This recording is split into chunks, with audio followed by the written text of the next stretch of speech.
Hello' students, welcome back to my YouTube channel knowledge gainer. সকলোকে মোৰ চেনেললৈ স্বাগতম জনাইছোঁ।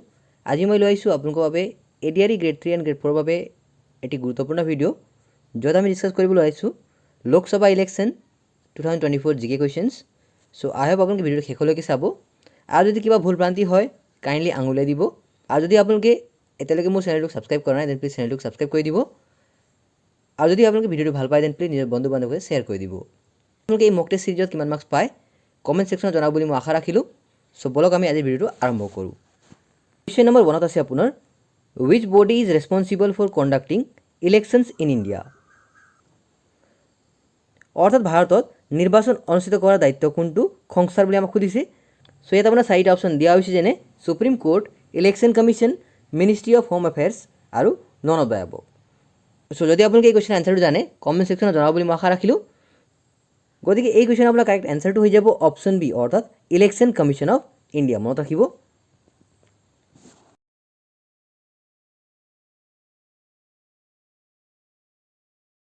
কুৱেশ্যন নম্বৰ 2ত আছে আপোনাৰ who is the chief election commissioner during the 2024 Lok Sabha election. অৰ্থাৎ 2024 চনৰ লোকসভা নিৰ্বাচনৰ সময়ত মুখ্য নিৰ্বাচন আয়ুক্ত কোন আছিল বুলি আমাক সুধিছে। চ' ইয়াত আপোনাৰ 4টা অপশ্যন দিয়া হৈছে। চ' এই কুৱেশ্যন আপোনাৰ কাৰেক্ট এনচাৰটো হৈ যাব অপশ্যন বি, অৰ্থাৎ ৰাজীৱ কুমাৰ। মনত ৰাখিব, তেওঁ আপোনাৰ 25th চিফ ইলেকশ্যন কমিশ্যনাৰ হয়। কুৱেশ্যন নম্বৰ 3ত আছে আপোনাৰ how often general elections are held in India. অৰ্থাৎ ভাৰতত কিমান সঘনাই সাধাৰণ নিৰ্বাচন অনুষ্ঠিত হয় বুলি আমাক সুধিছে। চ' এতিয়া আপোনাৰ 4টা অপশ্যন দিয়া হৈছে, যেনে every 4 years, every 5 years, every 6 years আৰু এভৰি 7 years। গতিকে এই কুৱেশ্যন আপোনাৰ কাৰেক্ট এনচাৰটো হৈ যাব অপশ্যন বি, অৰ্থাৎ এভৰি 5 years। মনত ৰাখিব। কুৱেশ্যন নম্বৰ 4ত আছে আপোনাৰ how many Lok Sabha seats are there in India. অৰ্থাৎ ভাৰতত কিমানখন লোকসভা আসন আছে বুলি আমাক সুধিছে। চ' ইয়াত আপোনাৰ 4টা অপশ্যন দিয়া হৈছে। চ' কাইণ্ডলি আপোনালোকে গেছ কৰক এই কুৱেশ্যনৰ কাৰেক্ট এনচাৰটো কি হ'ব পাৰে। গতিকে এই কুৱেশ্যনৰ আপোনাৰ কাৰেক্ট এনচাৰটো হৈ যাব অপশ্যন এ, অৰ্থাৎ 543। মনত ৰাখিব।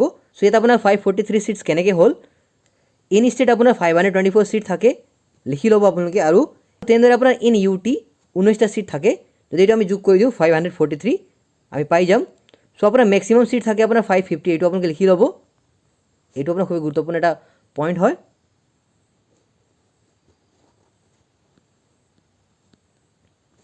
কুৱেশ্যন নম্বৰ 5ত আছে আপোনাৰ who was the first chief election commissioner of India. অৰ্থাৎ ভাৰতৰ প্ৰথম মুখ্য নিৰ্বাচন আয়ুক্ত কোন আছিল বুলি আমাক সুধিছে। চ' আপোনালোকে গেছ কৰক এই কুৱেশ্যনৰ কাৰেক্ট এনচাৰটো কি হ'ব পাৰে। চ' মই অলপ ৰখি দিছোঁ আপোনালোকৰ বাবে। গতিকে এই কুৱেশ্যনৰ আপোনাৰ কাৰেক্ট এনচাৰটো হৈ যাব অপশ্যন চি, অৰ্থাৎ সুকুমাৰ সেন। মনত ৰাখিব।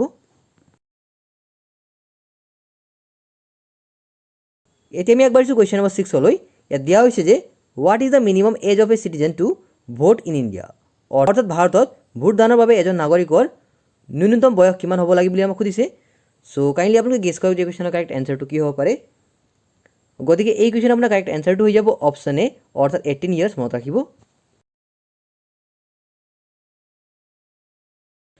কুৱেশ্যন নম্বৰ 7ত আছে আপোনাৰ which state has the most number of Lok Sabha seats. অৰ্থাৎ কোনখন ৰাজ্যত সৰ্বাধিক লোকসভাৰ আসন আছে বুলি আমাক সুধিছে। চ' এইটো আপোনাৰ খুবেই ইজি কুৱেশ্যন হয়। চ' আপোনালোকে গেছ কৰক এই কুৱেশ্যনৰ কাৰেক্ট এনচাৰটো কি হ'ব পাৰে। গতিকে এই কুৱেশ্যনৰ আপোনাৰ কাৰেক্ট এনচাৰটো হৈ যাব অপশ্যন চি, অৰ্থাৎ উত্তৰ প্ৰদেশ। মনত ৰাখিব। গতিকে আপোনাৰ UPৰ মুঠ 80টা মানে লোকসভাৰ ছিট আছে, এইটো আপোনালোকে লিখি ল'ব। এতিয়া আপোনাৰ যি বাকী অপশ্যনকেইটা আছে, যেনে মহাৰাষ্ট্ৰ, ইয়াত আপোনাৰ টোটেল 48টা লোকসভা ছিট আছে। তেনেদৰে আপোনাৰ বিহাৰত টোটেল 40টা ছিট আছে, আপোনাৰ লিখি ল'ব। তেনেদৰে আপোনাৰ ৱেষ্ট বেংগলৰ টোটেল 42টা লোকসভাৰ ছিট আছে। মনত ৰাখিব। এতিয়া আমি আগবাঢ়িছোঁ কুৱেশ্যন নম্বৰ 8লৈ। ইয়াত দিয়া হৈছে যে who is responsible for the announcement of election result in India. অৰ্থাৎ ভাৰতত নিৰ্বাচনৰ ফলাফল ঘোষণাৰ বাবে কোন দায়ী হয় বুলি আমাক সুধিছে। গতিকে এই কুৱেশ্যন আপোনাৰ কাৰেক্ট এনচাৰটো কি হ'ব পাৰে, কাইণ্ডলি আপোনালোকে গেছ কৰক। চ' এই কুৱেশ্যন আপোনাৰ কাৰেক্ট এনচাৰটো হৈ যাব অপশ্যন চি, অৰ্থাৎ chief election commissioner of India. মনত ৰাখিব। এতিয়া আমি আগবাঢ়িছোঁ কুৱেশ্যন নম্বৰ 9লৈ। ইয়াত দিয়া হৈছে যে which electronic system is use for voting in Indian general elections. অৰ্থাৎ ভাৰতীয় সাধাৰণ নিৰ্বাচনত ভোটদানৰ বাবে কোনটো ইলেক্ট্ৰনিক ব্যৱস্থা ব্যৱহাৰ কৰা হয় বুলি আমাক সুধিছে। চ' কাইণ্ডলি আপোনালোকে গেছ কৰক এই কুৱেশ্যনৰ কাৰেক্ট এনচাৰটো কি হ'ব পাৰে। চ' এই কুৱেশ্যন আপোনাৰ কাৰেক্ট এনচাৰটো হৈ যাব অপশ্যন এ, অৰ্থাৎ ইলেক্ট্ৰনিক ভোটিং মেচিন। যাক আপোনাৰ শ্বৰ্টলি EVM বুলি কোৱা আপুনি জানে চাগে, হয় নহয়?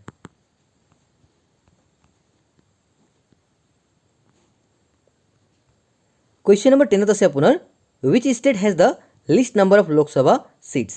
অৰ্থাৎ কোনখন ৰাজ্যত সৰ্বনিম্ন লোকসভাৰ আসন আছে? চ' ইয়াত আপোনাৰ চাৰিটা অপশ্যন দিয়া হৈছে, যেনে মিজোৰাম, আসাম, ছিকিম আৰু তামিলনাডু। গতিকে এই কুৱেশ্যন আপোনাৰ কাৰেক্ট এনচাৰটো হৈ যাব অপশ্যন এ, অৰ্থাৎ মিজোৰাম। মনত ৰাখিব, আপোনাৰ মিজোৰাম এণ্ড নাগালেণ্ডত লোকসভাৰ একমাত্ৰ চিট আছে। আপুনি কাইণ্ডলি লিখি ল'ব। কাইণ্ডলি আপোনালোকে কমেণ্ট ছেকশ্যনত জনাবচোন, আসাম, ছিকিম আৰু তামিলনাডুত মুঠ কিমানখন লোকসভাৰ আসন আছে?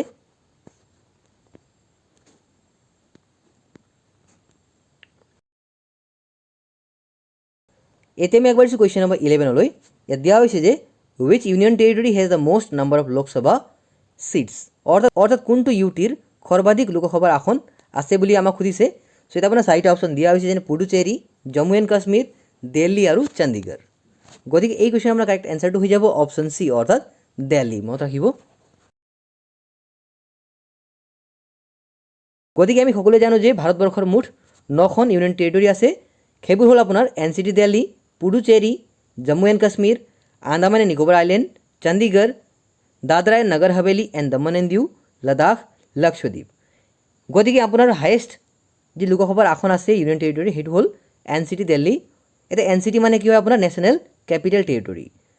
তেনেদৰে আপোনাৰ Puducherry 1, Jammu and Kashmir 5, Andaman Nicobar island 1, Chandigarh 1, Dadra and Nagar Haveli and Daman and দিউ 2, লাডাখ 1 আৰু লক্ষদ্বীপ 1। চ' আই হোপ আপোনালোকে বুজি পাইছে। কাইণ্ডলি আপোনালোকে এইবোৰ স্ক্ৰীনশ্বট লৈ ল'ব অথবা লিখি ল'ব, এইবোৰ আপোনাৰ খুবেই দৰকাৰী হয়।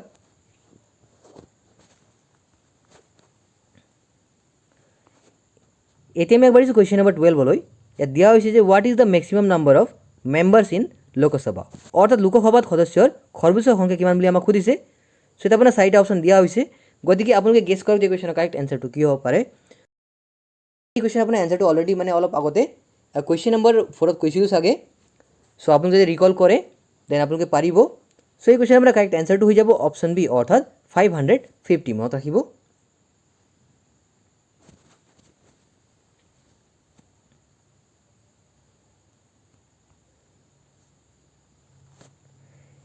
এতিয়া আমি আগবাঢ়িছোঁ কুৱেশ্যন নম্বৰ 13লৈ। ইয়াত দিয়া হৈছে যে what is the maximum number of members that the president of India can nominate to the Lok Sabha?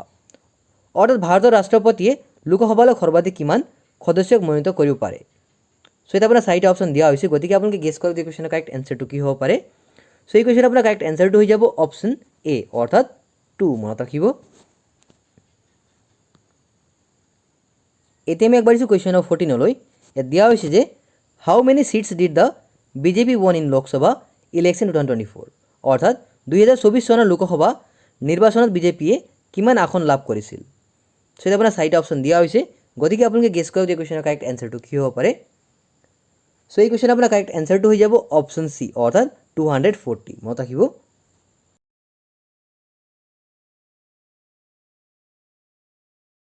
Question number 15ত আছে আপোনাৰ in wish constituency has Narendra Modi won in 2024 Lok Sabha election? অৰ্থাৎ 2024 চনৰ লোকসভা নিৰ্বাচনত নৰেন্দ্ৰ মোদীয়ে কোনটো সমষ্টিত জয়লাভ কৰিছিল বা জয় হৈছে? গতিকে আপোনাৰ চাৰিটা অপশ্যন দিয়া হৈছে, যেনে বাৰাণসী, আমেঠি, মেৰুত আৰু অযোধ্যা। গতিকে এই কুৱেশ্যন আপোনাৰ কাৰেক্ট এনচাৰটো হৈ যাব অপশ্যন এ, অৰ্থাৎ বাৰাণসী। মনত ৰাখিব। আৰু তেওঁ আপোনাৰ অপনেণ্ট কোন আছিলে? কংগ্ৰেছ দলৰ অজয় ৰায়। মনত ৰাখিব, অজয় ৰায়। আৰু তেওঁ আপোনাৰ কিমান ভোটত মানে পৰাস্ত কৰিছে অজয় ৰায়ক? 1,52,513। ইমান ভোটৰ ব্যৱধানত নৰেন্দ্ৰ মোদীয়ে জয়লাভ কৰিছে। কাইণ্ডলি আপুনি স্ক্ৰীনশ্বট লৈ ল'ব।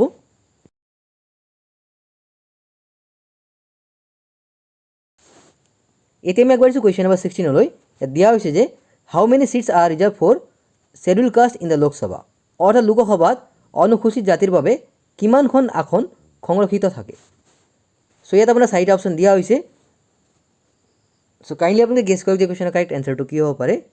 চ' এই কুৱেশ্যন আপোনাৰ কাৰেক্ট এনচাৰটো হৈ যাব অপশ্যন চি, অৰ্থাৎ 84। মনত ৰাখিব।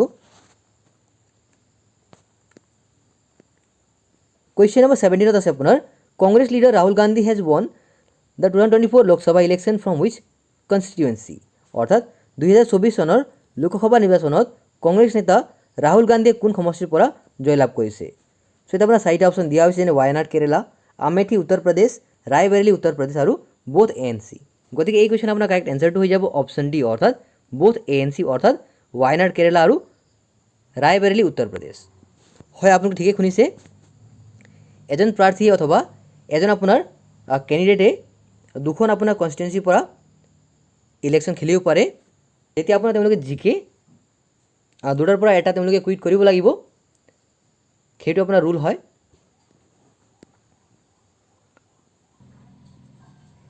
এতিয়া আমি আগবাঢ়িছোঁ কুৱেশ্যন নম্বৰ 18লৈ। ইয়াত দিয়া হৈছে যে which number of edition is 2024 Lok Sabha election, অৰ্থাৎ 2024 চনৰ লোকসভা নিৰ্বাচন কিমান সংখ্যক বুলি আমাক সুধিছে। সো ইয়াত আপোনাৰ চাৰিটা অপশ্যন দিয়া হৈছে। গতিকে আপোনালোকে গেছ কৰিব যে কুৱেশ্যনৰ কাৰেক্ট এনচাৰটো কি হ'ব পাৰে। সো এই কুৱেশ্যন আপোনাৰ কাৰেক্ট এনচাৰটো হৈ যাব অপশ্যন বি, অৰ্থাৎ 18th। মনত ৰাখিব।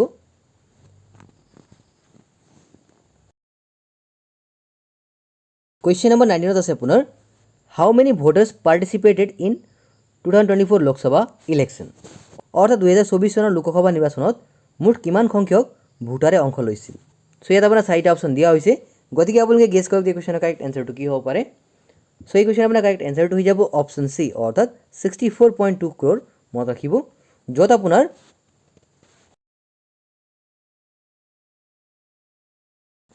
যদি আমি জেণ্ডাৰ ভোটাৰবোৰ চাওঁ তেতিয়াহ'লে আপোনাৰ পুৰুষ 33 crore আৰু মহিলা আপোনাৰ 31.2 crore আৰু টোটেল ভোট দিছে 64.2 crore। মনত ৰাখিব। For your kind information, the first Lok Sabha election was held in India in a total of 16 phases from 25th October 1951 to 16 February 1952 in 481 Lok Sabha constituencies where 14 political parties participated. গতিকে আমাৰ first যি আপোনাৰ Lok Sabha election হৈছিলে সেইটো এ total of 16 ফেজত হৈছিলে। মনত ৰাখিব, য'ত আপোনাৰ 489 লোকসভা কনষ্টিটুৱেঞ্চি আছিলে আৰু লগতে 14 পলিটিকেল পাৰ্টিয়ে জইন কৰিছিলে। গতিকে এই ছেম আপোনাৰ ষ্টেটমেণ্টৰ ওপৰত এটা কুৱেশ্যন মানে বনোৱা হৈছে। চ' কাইণ্ডলি আপোনালোকে এনচাৰ কৰিব। যেনে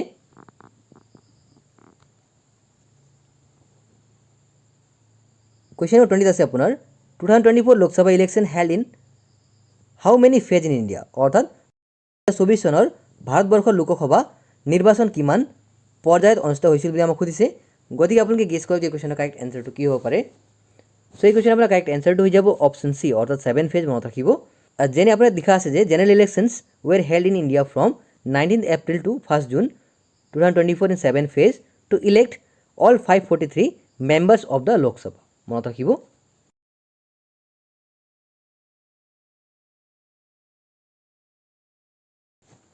কুৱেশ্যন নম্বৰ 21 আছে আপোনাৰ when was 2024 Lok Sabha election result announced, অৰ্থাৎ 2024 চনৰ লোকসভা নিৰ্বাচনৰ ফলাফল কেতিয়া ঘোষণা কৰা হৈছিল। আপোনাৰ চাৰিটা অপশ্যন দিয়া হৈছে। চ' কাইণ্ডলি আপোনালোকে এই কুৱেশ্যন এনচাৰটো কমেণ্ট ছেকশ্যনত লিখিব বুলি মই আশা ৰাখিলোঁ। এইটো কুৱেশ্যনে মই আপোনালোকক থৈ দিছোঁ। এতিয়া আমি আগবাঢ়িছোঁ কুৱেশ্যন নম্বৰ 22লৈ। ইয়াত দিয়া হৈছে যে what is the minimum age required to contest the Lok Sabha election, অৰ্থাৎ লোকসভা নিৰ্বাচনত প্ৰতিদ্বন্দ্বিতা কৰিবলৈ ন্যূনতম বয়স কিমান আৱশ্যক বুলি আমাক সুধিছে। চ' কাইণ্ডলি আপোনালোকে গেছ কৰক যে কুৱেশ্যনৰ কাৰেক্ট এনচাৰটো কি হ'ব পাৰে। চ' এই কুৱেশ্যন আপোনাৰ কাৰেক্ট এনচাৰটো হৈ যাব অপশ্যন চি, অৰ্থাৎ 25 years। মনত ৰাখিব। Also' note down that for Rajya Sabha the minimum age requirement is 30 years। যেনে আপোনাৰ লোকসভাত 25 years আছিলে, তেনেদৰে আপোনাৰ ৰাজ্যসভাত 30 years লাগে। মনত ৰাখিব। কুৱেশ্যন নম্বৰ 23 আছে আপোনাৰ when was the election commission of India established, অৰ্থাৎ ভাৰতৰ নিৰ্বাচন আয়োগ কেতিয়া প্ৰতিষ্ঠা হৈছিল বুলি আমাক সুধিছে। চ' কাইণ্ডলি আপোনালোকে গেছ কৰক যে কুৱেশ্যনৰ কাৰেক্ট এনচাৰটো কি হ'ব পাৰে। চ' এই কুৱেশ্যন আপোনাৰ কাৰেক্ট এনচাৰটো হৈ যাব অপশ্যন চি, অৰ্থাৎ 25 January 1950। মনত ৰাখিব।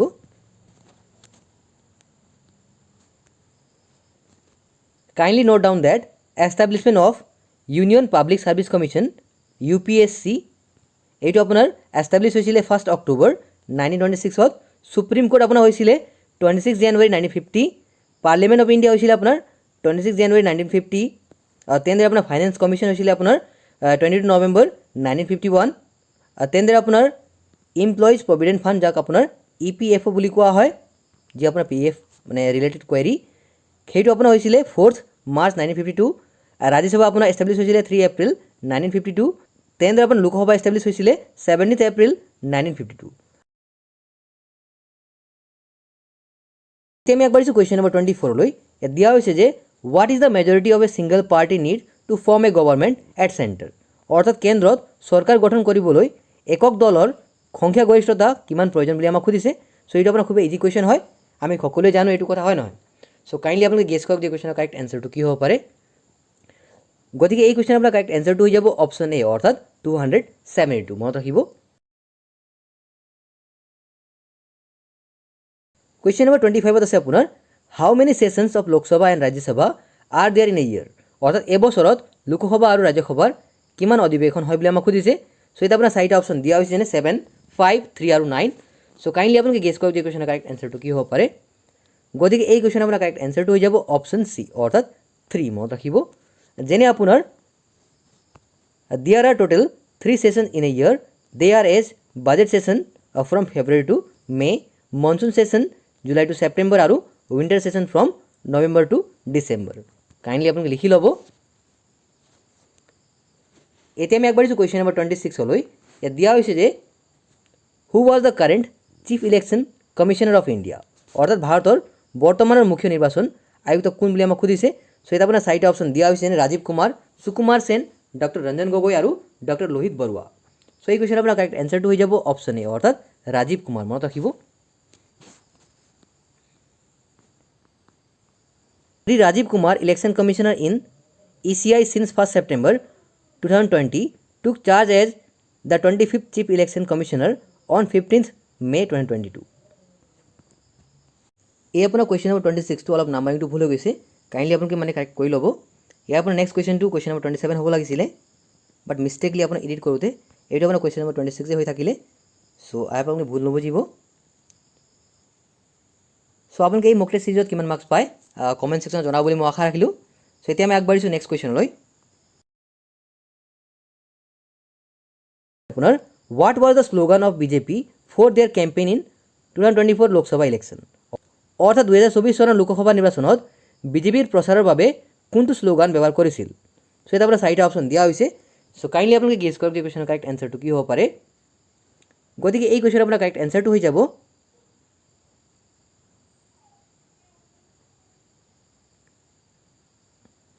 অপশ্যন চি অৰ্থাৎ আব কি বাৰ 400 পাৰ। কিন্তু 400 পাৰ হ'লনে? এইটো এটা ডাঙৰ প্ৰশ্ন হয় নহয়।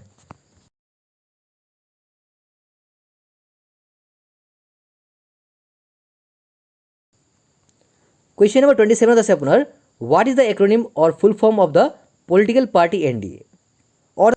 অৰ্থাৎ ৰাজনৈতিক দল NDAৰ সংক্ষিপ্ত ৰূপ অথবা সম্পূৰ্ণ ৰূপ কি হয় বুলি আমাক সুধিছে।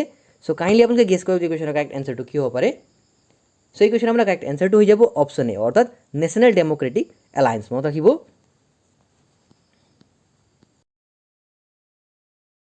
এতিয়া NDA মানে কি হয় আপোনাৰ it is the Bharatiya Janata party led alliance founded by the former prime minister of India Atal Bihari Vajpayee and the former deputy prime minister of the republic of India LK on 15th May 1998। এতিয়া LK মানে কোন হয়? লাল কৃষ্ণ আদৱানী। মনত ৰাখিব।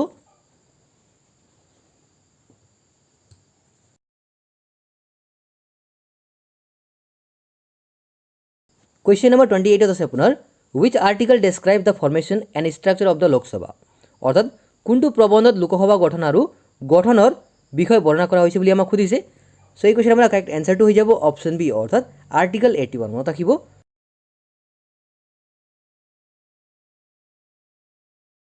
এতিয়া আৰ্টিকল 15 মানে কি হয় আপোনাৰ prohibition of discrimination on grounds of religion, race, caste, sex or place of birth.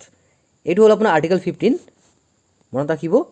Basically আমি ক'ব গ'লে আৰ্টিকল 15 মানে কি হয় আপোনাৰ ডিছক্ৰিমিনেশ্যনৰ ওপৰত এটা আৰ্টিকল হয়, যি আপোনাৰ মানে কাকো আপোনাৰ তাৰ ৰিলিজন, ৰেচ বা কাষ্ট, ছেক্সৰ ওপৰত আমি ডিছক্ৰিমিনেট কৰিব নোৱাৰোঁ বা কোনো এটা ষ্টেটে কৰিব নোৱাৰে।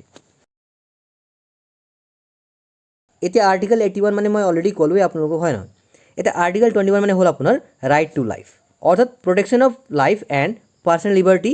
নো person shall be deprive of his life or personal liberty except according to procedure establish by law. এইটো হ'ল আপোনাৰ আৰ্টিকল 21। মনত ৰাখিব। কুৱেশ্যন নম্বৰ 29 আছে আপোনাৰ who has become the youngest MP in parliamentary history. অৰ্থাৎ সংসদীয় ইতিহাসৰ আটাইতকৈ কম বয়সীয় MP কোন? গতিকে এই কুৱেশ্যন আপোনাৰ কাৰেক্ট এনচাৰটো হৈ যাব অপশ্যন বি অৰ্থাৎ পুষ্পেন্দ্ৰ সৰোজ। মনত ৰাখিব। আৰু কাইণ্ডলি আপোনালোকে এইবোৰ লিখি ল'ব যে oldest MP in 2024 Lok Sabha election is TR বালু। তেওঁৰ এজ আপোনাৰ 83 হয়। তেওঁ আপোনাৰ DMK পাৰ্টিৰ পৰা বিলং কৰে, যাৰ ফুল ফৰ্ম হ'ল দ্ৰাবিড়া মুনেট্ৰা কাজগম, হয় নহয়? এতিয়া আমি আগবাঢ়িছোঁ কুৱেশ্যন নম্বৰ 30 লৈ। ইয়াত দিয়া হৈছে যে which is the biggest Lok Sabha constituency in India by area, অৰ্থাৎ এলেকাৰ হিচাপত ভাৰতৰ সৰ্ববৃহৎ লোকসভা সমষ্টি কোনটো? চ' ইয়াত আপোনাৰ চাৰিটা অপশ্যন দিয়া হৈছে, যেনে লক্ষদ্বীপ, উত্তৰ প্ৰদেশ, আসাম আৰু লাডাখ।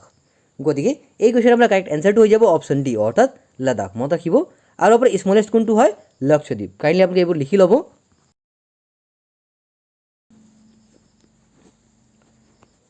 এতিয়া আমি আগবাঢ়িছোঁ কুৱেশ্যন নম্বৰ 31 লৈ। ইয়াত দিয়া হৈছে যে who is the current speaker of the Lok Sabha, অৰ্থাৎ বৰ্তমান লোকসভাৰ অধ্যক্ষ কোন বুলি আমাক সুধিছে। চ' ইয়াত আপোনাৰ চাৰিটা অপশ্যন দিয়া হৈছে। চ' কাইণ্ডলি আপোনালোকে গেছ কৰক যে কুৱেশ্যনৰ কাৰেক্ট এনচাৰটো কি হ'ব পাৰে। আপোনাৰ সুবিধাৰ্থে ফটো দি দিছোঁ, চ' আপোনালোকে চাব পাৰিব, হয় নহয়? এওঁৱে আপোনাৰ current speaker of the Lok Sabha হয়। চ' তেওঁৰ নাম হ'ল আপোনাৰ ওম বিৰলা। মনত ৰাখিব।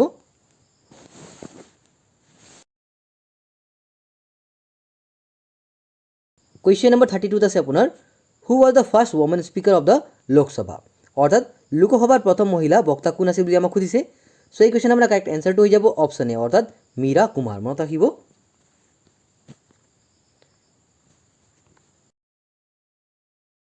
এতিয়া আমি আগবাঢ়িছোঁ কুৱেশ্যন নম্বৰ 33 লৈ। ইয়াত দিয়া হৈছে যে by whom the speaker of the Lok Sabha chosen, অৰ্থাৎ লোকসভাৰ অধ্যক্ষক কোনে বাছনি কৰে বুলি আমাক সুধিছে। চ' এই কুৱেশ্যন আপোনাৰ কাৰেক্ট এনচাৰটো হৈ যাব অপশ্যন এ অৰ্থাৎ মেম্বাৰ্ছ অফ দ্য লোকসভা। মনত ৰাখিব।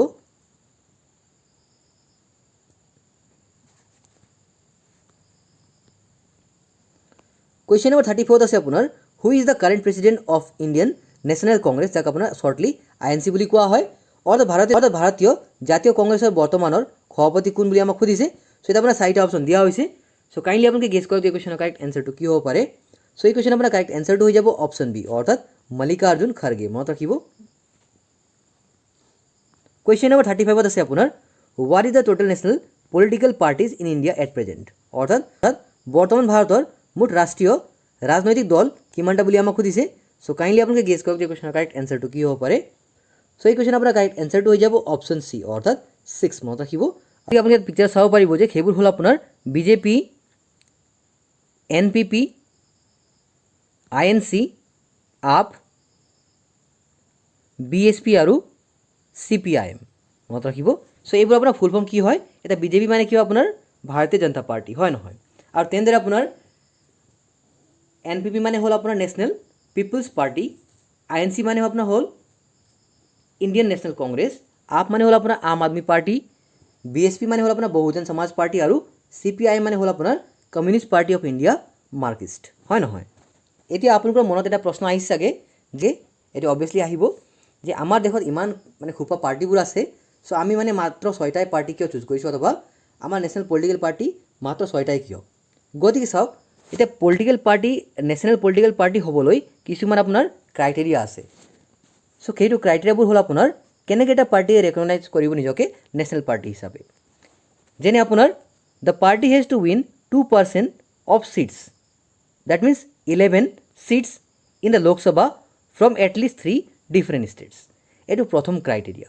আৰু নেক্সট আছে আপোনাৰ in the Lok Sabha or legislative assembly the party has to secure 6% of valid vote in any 4 or more states, and in addition it has to win 4 Lok Sabha seats. এইটো হ'ল আপোনাৰ next criteria.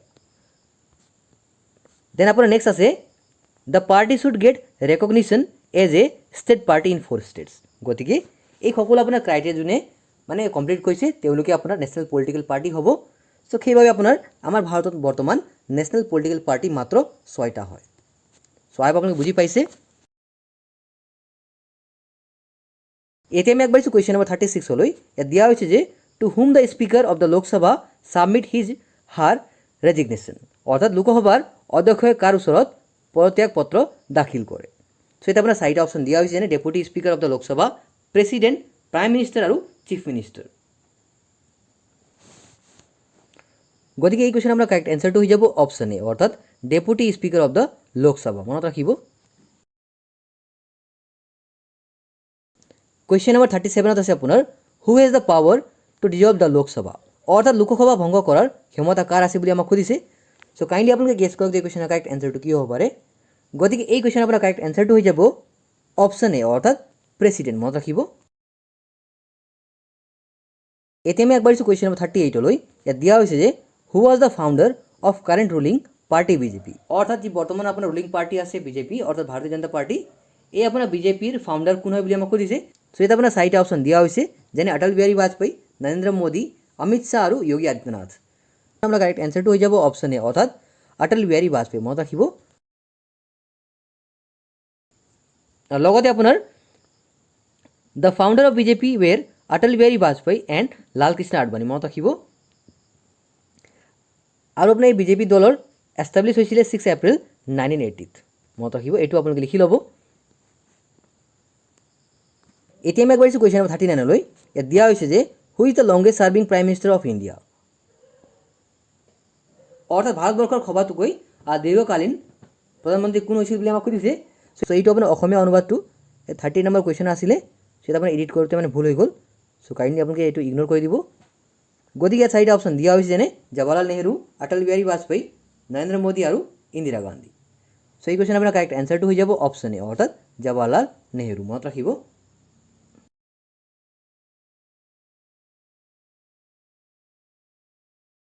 এতিয়া আমি আগবাঢ়িছোঁ আজি ছেশ্যনৰ অন্তিম কুৱেশ্যনলৈ, অৰ্থাৎ কুৱেশ্যন নম্বৰ 40লৈ। ইয়াত দিয়া হৈছে যে who was known as the father of Lok Sabha, অৰ্থাৎ লোকসভাৰ পিতৃ হিচাপে কাক জনা যায় বুলি আমাক সুধিছে। 4টা অপশ্যন দিয়া হৈছে, যেনে ওম বিৰলা, মীৰা কুমাৰ, জি বি মাভালাংকৰ আৰু দীপক মিশ্ৰা। গতিকে এই কুৱেশ্যন আপোনাৰ কাৰেক্ট এনচাৰটো হৈ যাব অপশ্যন চি, অৰ্থাৎ জি বি মাভালাংকৰ। মনত ৰাখিব, অৰ্থাৎ গণেশ বাসুদেৱ মাভালাংকৰ। আৰু কাইণ্ডলি আপুনি চাব যে ফণ্ডলি remember as Dada Saheb Mavalankar on whom the title father of the Lok Sabha was conferred by none of other than Pandit Jawaharlal Nehru. অৰ্থাৎ কেতিয়াবা আহিব পাৰে যে জি বি মাভালাংকৰক লোকসভাৰ পিতৃ হিচাপে কোনে মানে এইটো টাইটেলটো দিছিলে বুলি সুধিব পাৰে। দেন আপোনাক লিখিব লাগিব জৱাহৰলাল নেহৰুৱে। মনত ৰাখিব। চ' আই হোপ আপোনালোকে ভিডিঅ'টো ভাল পাইছে। যদি আপোনালোকে ভিডিঅ'টো ভাল পাইছে দেন প্লিজ নিজৰ বন্ধু বান্ধৱৰ সৈতে শ্বেয়াৰ কৰি দিব। আৰু যদি আপোনালোকে এতিয়ালৈকে মোৰ চেনেলটোক ছাবস্ক্ৰাইব কৰা নাই প্লিজ চেনেলটোক ছাবস্ক্ৰাইব কৰি দিব। আৰু আপোনালোকে এই PDF টো পাবলৈ আমাৰ এই গ্ৰুপ আছে, হোৱাটছআপ গ্ৰুপ, ইয়াত আপুনি জইন হ'ব পাৰিব। এই QR কোডটো স্কেন কৰি ল'ব। চ' থেংক ইউ ছ' মাছ। লগ পাম মানে এটি ভিডিঅ'লৈ। চ' তেতিয়ালৈকে পঢ়ি থাকক, শিকি থাকক। Once again thank you so' much and all the best for your upcoming exams.